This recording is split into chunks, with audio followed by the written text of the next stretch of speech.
Hey Waffle Gang, I do hope you're well. My name is Mark and today we're checking out some more Reddit stories, and if you do love a Reddit story, why not consider hitting that like, subscribe, maybe that notification bell too. Let's crack on with today's first story. Much love guys. Now today's first story comes from the wedding drama subreddit from Pixel Poff, who says, was a bridesmaid for my childhood BFF. Now I'm the bride and she didn't show up to my bridal shower. Vent because even though I understand, I still feel low. My bridal shower came and passed and my childhood best friend and the bridesmaid didn't show up. She texted me today and apologized profusely for not coming because she's been in a horrible mental space. I'm not mad at her because you can't control that kind of stuff, and I wouldn't want her to come if it was going to make her sick. I'm just kind of hurt that it happened in general. We met at 8 years old in a karate class and have been best friends since. And when we stopped attending around age 18, I feel like she stopped reaching out to spend time with me and upkeep our friendship. It was lame and I was lonely because she was my only friend. But oh well, you can't force someone to care. Years later, she started engaging with me more and we started hanging out when we could. There was a lot of, okay, meet you on scheduled day. Oops, never mind. Now that we've reached scheduled day, I just don't really have it in me today. It quickly became a pet peeve of mine, making promises and not keeping them. But I just accepted this is how she functions, and when I see her, I see her. It's been like this for 6+ years. She got married 2 months ago, and I was a bridesmaid. I was so honored to be a part of her day, and I pulled any strings I could to make sure I was present at every wedding party of hers I was invited to, in a town an hour away. Her day was beautiful and awesome, and I had so much fun. My bridal shower was yesterday, and she didn't show up. No text, just a no-show. I wasn't worried because I know her, so I knew it just meant she was having one of those days. But still, she apologized to me today and told me she is still excited to be a bridesmaid but would understand if I was mad and wanted to have her step down. I'm not mad, but that apology kinda just hurt me a little more. Like, made me realize that she might very well not even show up to my wedding if she's having a bad day. That's a really sucky thought. It just feels really unfair that I feel like I really have to be physically present for her, and when it's my turn, she can't return the favor. And again, I understand you cannot control your mental illness. You can't always suck it up and get stuff done anyway. But yeah, I'm just really disappointed that she's failing to stand up for me the way I did for her. Like after all these years and a whole wedding together, lol. And it's the same old problem. Still can't follow through with the promises. I can't count on her to be there for me 100%. Updates? Before I made this post, I let her know that I can still leave a bridesmaid spot open for her, as long as she's able to come. But she literally just texted me asking which of the 2 bridesmaids dress options she should buy. Neither are from my list of 20 dresses that I gave everyone because none of those will come in time. I gave my dress options in August. My wedding is 3 weeks away. Now, I get why OP would be totally frustrated in this situation, and I also get that the mental health stuff is tricky because you can't control when you're struggling. And I imagine there's going to be some skepticism around that, whether she is struggling or using it as some kind of excuse. You can control how you communicate, planning ahead, and, having coping strategies in place that give you a better heads up. And again, I don't want to be ignorant and say that's the same for all situations because, it's not. However, for OP in this, they sound compassionate about her struggles. But at the same time, I think OP needs to protect her own peace. But I can imagine many people, I think I would be concerned as well that she's not going to show up on your day. But the first commenter says, have her step down. Frankly, I doubt every time it's an, oh, I have a bad day. She just finds other things to do. And you have every right to be mad. Be mad. BJ in the RV says, this is a sucky situation and I applaud you for trying to be understanding as you are and have been. I think you need to have an honest conversation with her and express what you shared here about your fear that she might not show up to the wedding. Ask her if she really feels she can commit to being there, and if she's at all hesitant to say yes, I think you have to replace her. Deprogrammed Granny says, mental health my ass. You're her friend, but she isn't yours. let her go. Commenter says you absolutely can control mental illness. Medications, therapy, and lifestyle changes can all dramatically improve the challenges for most people, just like medications and lifestyle changes, and PT if needed, can dramatically improve physical ailments. You're absolutely right to be irritated that she isn't willing to do a better job of taking care of herself, such that she can be there when you need her. I'd have her step down as a bridesmaid and just attend, or not, if she feels too out of sorts, as a guest. I've had at least some issues with depression and anxiety for years, and granted they're not as severe as some, but if it was an important event like this, you'd bet your ass I'd be there, even if it meant my showing up for half an hour, discreetly having to tell the bride I'm sorry, I'd like to stay longer, however I'm really not just feeling well right now, and then departing. And if I truly couldn't even manage that, a phone call or text would have been sent before the party with my apology. You're very right to be concerned she a flake on the day of your wedding, so replace her in her official capacity now. Continue to invite her to things, but then when she doesn't show, it's not a big deal. To which OP replied and said, "Thank you for this. I stepped away from the friendship in the past because she was only ever contacting me to vent about her problems, and then never had time to do anything else with me. She actually just messaged me again today, asking if I'll be open to letting her talk to me when she needs company because she doesn't want to overwhelm her husband and she gets lonely at home. I think her marriage was a mistake, and I think her husband made her quit her job because he didn't like her friends there.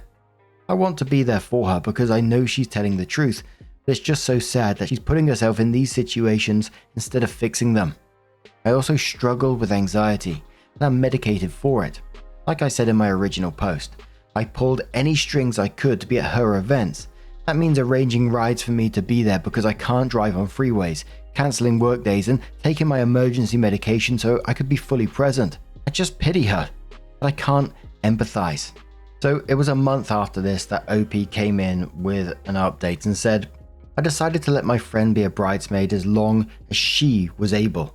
There's no way I was going to kick her out because I didn't want it to come back in the future that I kicked her out because she couldn't handle it. If she wanted to step down, she was going to have to tell me that explicitly. I made it clear to her that I had no hard feelings and the spot would stay open until the last moment. I was pretty certain she was going to drop out at the last minute, so I came to terms with it. Didn't worry about logistics or anything. Whatever she decided would be fine.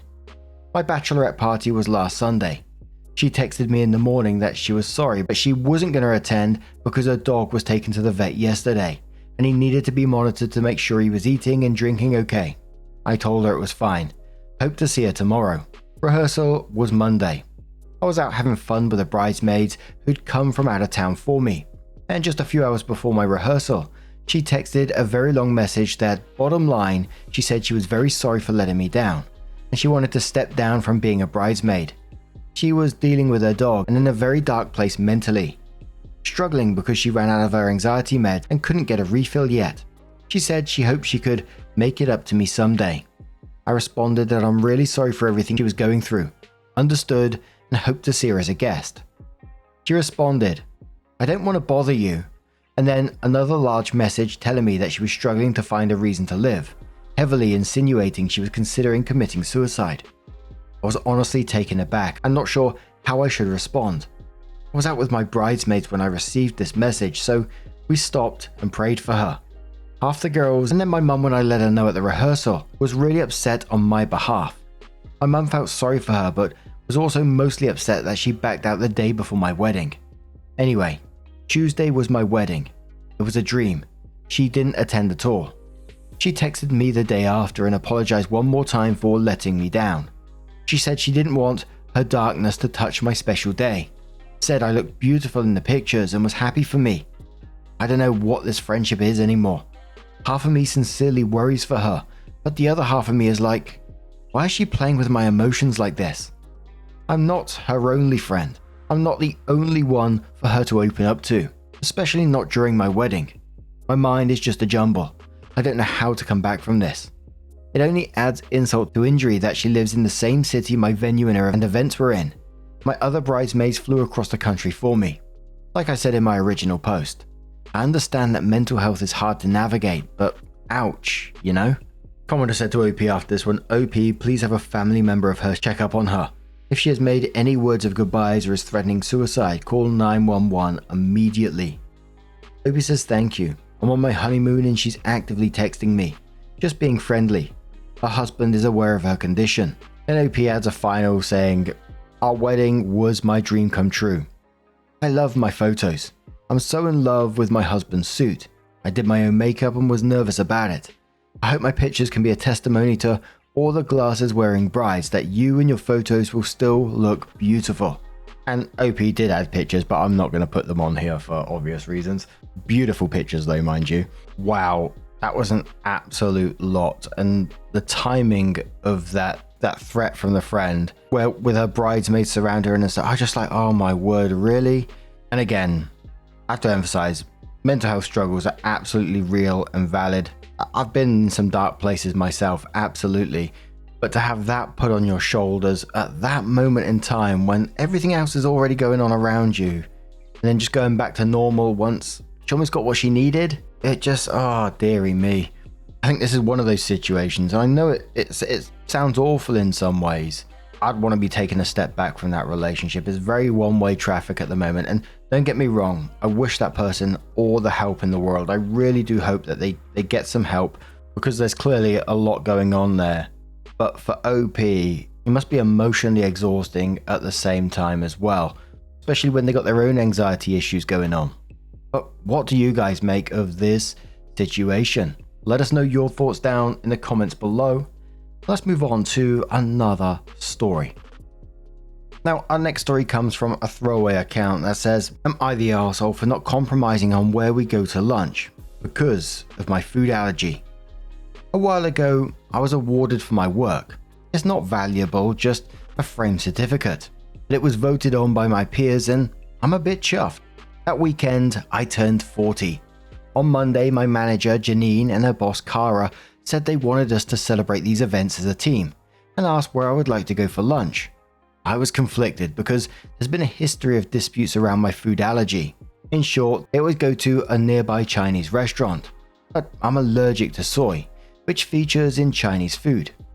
Cara has involved HR to find a solution, but so far they've been as useful as a chocolate teapot. In meetings though, they have insisted they want to include me, and this was the first time they'd asked for my suggestions. So in the end, I suggested a new Indian restaurant my partner and I had been to. I told Janine I knew Indian wasn't everyone's fave, so if there were any problems, I'd suggest something else. Janine said there's nothing wrong with Indian, ooh, yum yum yum. 2 days later, Cara emailed that we were having lunch to celebrate my award and my big 4-0 at the Indian restaurant. Unfortunately, I was talking to Janine at the time Cara's email arrived. Janine did have some issues with Indian food, which she alerted me to by screaming them in my face and having a meltdown. I calmed Janine down and then went back to my desk and broke down myself.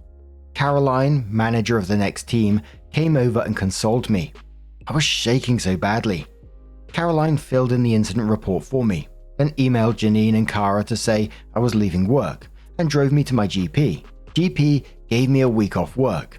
Now I'm back at work and it's bad. Cara postponed lunch until I was better and expected it to still go ahead as planned. Janine wants it moved to the Chinese restaurant they always go to. HR is backing Janine because she is not coping with change and I should accommodate her. I shot back with accommodating Janine could kill me in the process. I just want the whole thing to drop because I am fed up. Cara wants to be the peacemaker and has suggested I meet them halfway. I don't know where halfway is and I can't be bothered finding it. Cara, Janine and HR all say I'm the arsehole for not being prepared to compromise on where we go out for lunch. I need fresh perspectives on this. Am I the arsehole? By the way, the two restaurants are literally across the road from each other. Quick update. Wow, I woke up to 600 new comments. I try to get to as many comments as I can. But a note for all the people calling me a snowflake or similar because I took a week off work. I had PTSD from a traffic accident and road rage incident. I was the passenger and was still trapped in the car when the other driver attacked my side and screamed abuse at me. Having Janine scream in my face brought back those intrusive memories of the accident. It is not weak or being a snowflake to have a psychological injury. It is not weak to get qualified help when you need it. Update, meeting Friday morning with myself, Kara, HR, and the union dialing in. Senior HR person also dialing in to observe. Update 2, Thursday, was offered a transfer this afternoon and accepted it. New boss wants me to start on Monday, but he has to negotiate that with Janine. Friday's meeting is cancelled, but the senior HR person would like an hour of my time on Monday to discuss any feedback I have about my recent experience of HR. Gee bloody whiz, what a wild situation. They was meant to be throwing you a celebration lunch and asked where you wanted to go. You picked somewhere that, wasn't going to kill you, which is, that's okay, right? And now suddenly you're the villain for not compromising on your own meal. What the fuck are they thinking about? And I'm so glad in the small little updates on that post so far, we're seeing signs of a transfer, because that's some weird ass people. I mean, if an email came around my workplace and said, oh, we're going to this restaurant, does anyone have any objections? If you don't like a certain restaurant, you don't like it, right? But compromise. That's what all it needed. They're trying to get OP to compromise and go somewhere where he can't go. I mean, that's not compromise. And there was a couple of comments saying everyone sucks here, you're the arsehole, but the overwhelming majority said not the arsehole in this situation. But OP came in with an update and said, I have a new job. I started in my new job today, but the rest of the team are in another building and I probably won't physically join them until next week. I didn't want to post a proper update before now in case there was last minute hiccups. My new boss had to negotiate my start with Janine. Thursday afternoon, I was offered a transfer and I accepted. This is part of the expected changes I mentioned. I knew there was a review underway and there might be some opportunities for me. I just wasn't expecting anything so soon. My new team are mostly the people I worked with on my award winner. Janine on Thursday said, I don't want you to go. Janine on Friday said, when are you moving? I have 2 new people starting Monday and need your desk. My new word to describe Janine is mercurial. I think it's a good one. Kara seemed genuinely sad I'm leaving, wished me all the best and offered her help to make the move go smoothly. Everyone else in the team seemed to be pretending the whole thing never happened. Not one word has been said about the lunch, my leave, the transfer, nothing. Friday morning's meeting was cancelled, but the senior HR guy asked for an hour of my time this morning to give feedback about my recent experiences with HR. I shared my concerns about some of the advice HR was giving. Part of our conversation involved a lot of read between the lines, but I'm fairly sure Janine's been spoken to. This is how it ends. Not with a bang, but a whimper. A few people have asked, nicely and not so nicely, how I could possibly feel I was at fault here. I thought I might have been the arsehole because I was out of step with how things were done in that team. But a lot of very kind people took the time out of their day to share their professional knowledge and explain to me, in so many ways, how badly the team culture was out of step with normal. Compared to a few days ago, I feel like I understand so much more. Like this wasn't really about a restaurant, it was really about wanting a fairer division of the emotional labor in the team. Thank you all for helping me see the bigger picture. I can see I'd become the soother of frazzled nerves, solver of problems, and finder of solutions. Janine once said she liked me because I made bad things go away. At the time I thought she just meant work, and now I wonder if she depended on me for more than I knew. Looking forward, my partner and I have decided a nice Indian meal is in our near future, but we're being even more audacious and planning to take some leave later in the year and have an actual holiday together, travel restrictions willing. Finally, thank you to all the Redditors who shared their own knowledge and experiences of trauma and bad workplaces. It's an awful club to belong to, but we have the best members. The amount of stories that we've covered in the past where people, family members, colleagues, whatever they are, trying to get the OPs in the stories to eat something that they literally can't eat. An allergy or whatever it is, they can't eat it, but they still try to force them to eat it. Absolutely wild. There used to be loads of them on Entitled People. There was a lot of people confused on the back of this because Janine was said to OP about, Indian, yum yum yum one day, and then when the email goes round from Kara, she absolutely loses her shit at the OP. So what the hell was that about? OP said this is probably the most frequently asked question and one I don't know the answer to. What I have noticed though is that Janine tends to agree with Kara to her face, but then go behind Kara's back to get what she wants. So maybe Janine just went along with it because Kara was there. I have to admit, when Janine said yum yum yum, I didn't have a good feeling about it. I felt she was trying a bit hard, if you know what I mean. But then I thought, well, let's give it a try. Very wrong of me. I should have listened to my gut. Absolute wild ass behavior, and I did do a double take at that myself when reading it. Thought, hold on, she was yum yum yum about this. I mean, that response in itself had me on edge. Give me the jimmies. Is that what people say, the jimmies? I've seen it before, I swear. But anyway, what do you guys make of this situation? Let us know your thoughts down in the comments below. What a bizarre workplace.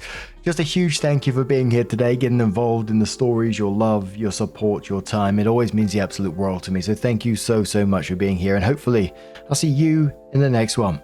Take care and much love.